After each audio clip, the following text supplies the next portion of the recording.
Hi friends, this is Govind here. Today I am going to take a very good topics which you never heard on YouTube or any other even in engineering books also. These are shared by all practical experiences and learned from other people. The topic here is the bearing. Why bearings? Bearings plays very important role in any industry. It is very useful for the mechanics, fitters, mechanical engineers or maintenance engineers, where it may be. So, this is very important topics.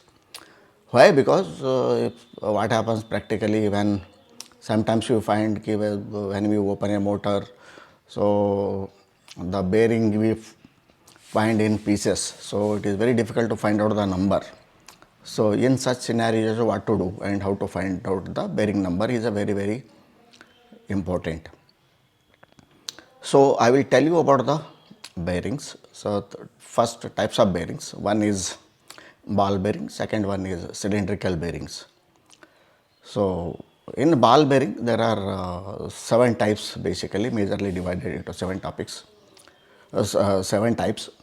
So, one is self aligned ball bearing, second is taper roller ball bearing, third is spherical roller ball bearing, thrust bearing, then single row ball bearing. These are single row contact ball bearing. These are the basic types. So, then comes the question, what is the first number indicates, what is the second number indicates, and what is the last number of the bearing indicates. This you never ever find in any engineering books, basic books, or nobody teaches you also. So, that is why I thought as being a mechanical engineer, worked in MNCs and FMGC industries as a project engineer to project manager, then maintenance engineer to maintenance manager, plant head level, then served, worked GM level. So, I got a lot of experience, so I thought I will give a tips basically on the technical one, which normally will not find in one group. So, that is how I have chosen these topics. Next, maybe I will take about the belts. What are the types of belts? V belts, flat belts. So, what are the sections? I will go through that, but today topic is this. So, as I told you earlier, the first number indicates, like if the bearing starting number is 6000. So, 6 is your type of the bearing, that is single row ball bearing. Okay. So, you have to note down. I will give a link, or you can ask me a question also. I will provide you whatever the questions are there. I will give in a link for. Then second is if suppose the number is 3, then the third number is taper roller bearing, fifth number is thrust bearing. So, these are the numbers. So, for the ball bearings. So, you know the number. Then comes the question, second number is indicates the width of the bearing. What is the width of the bearing? And final two numbers are the width, OD, diameter of the shaft, or a idea of your bearing.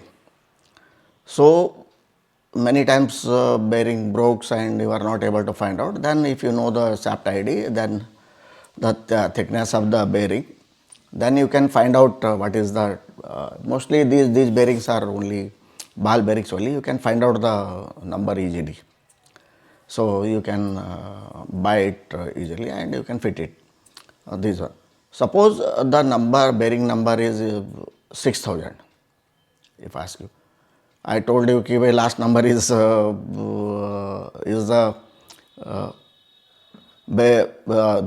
shaft OD, but here 00, both numbers are 00, what to do?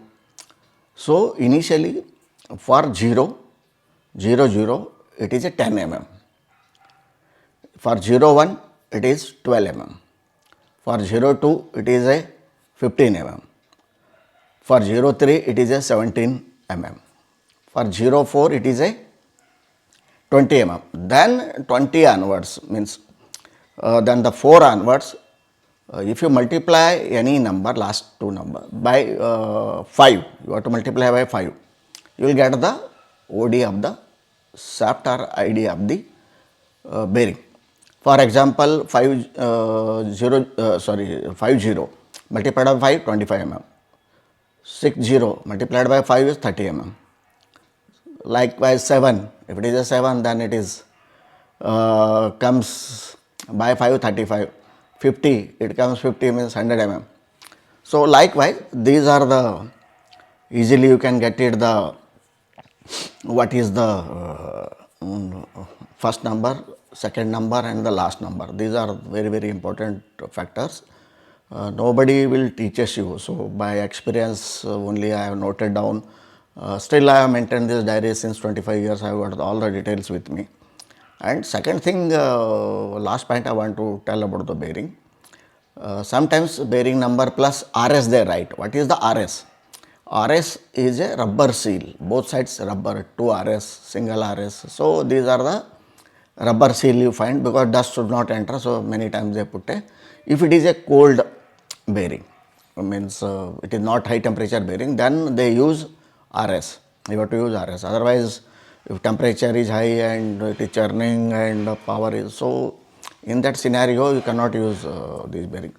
ZZ mean double Z. Double Z is mean two sides metallic sealed bearings are there. So single Z, one side metallic seal is there. So there again, once again you have to find out. So many times what happens ki like you are working in a sugar mill area or you are working in a high temperature cooking area. So many times bearing failures happens. In such cases you have to put the high temperature bearing. Many people does not know what is a high temperature bearing. In SKF because I think they don't produce this type of bearings. You need to check it out. So Nuchi is there. So basically, if you take it from Nuchi, I used in my previous company, bearing failures were there. So started using that Nuchi high temperature bearing. So FAG is there. So FAG FAG is there. So these are the SKF is of course in India, but you will get lot of duplicacy. FAG, Nuchi, these are the good brands also. Even Nuchi high temperature, if you go it, you put it there high temperature bearing, the life will be more. So this is what the bearing topic today. The guys, how you felt it? The topic today is it is interesting. Please subscribe my channel so that you will get a notification on time to time, and hit the icon bell icon because it gives me a great interest in me to take such topics. So I will be taking now belts, then pipes, what are the types of pipes, then classification of pipes. So detailing I will be going. Electrical, what is single line diagram, what is transformers, how LT to ST line comes. So those kind of things I will be talking. Then the projects part also I will be talking. So just I thought I have given enough videos on basically on gadgets and all those things. I thought whatever my knowledge is there, so at least it will be useful for the beginners or engineers, maybe mechanics, fitters. So many times it is very difficult. Whenever you want to give how to face the interview also, I will tell you, because I have given interview also maybe nearly 50 companies and taken interview more than 1,000 people. So I have got both the experiences. So I will make some questionnaires for you, the beginners guys. Many times we forget how to give a interview is also, it is an art basically. So that also I will take one day. If you tell me in this video which topic you want to make my video particularly, I will, if I know that topics, I will try to learn those topics, and I will definitely I will share such things technically for all the needy people. Thank you guys. Thank you so much. Thank you.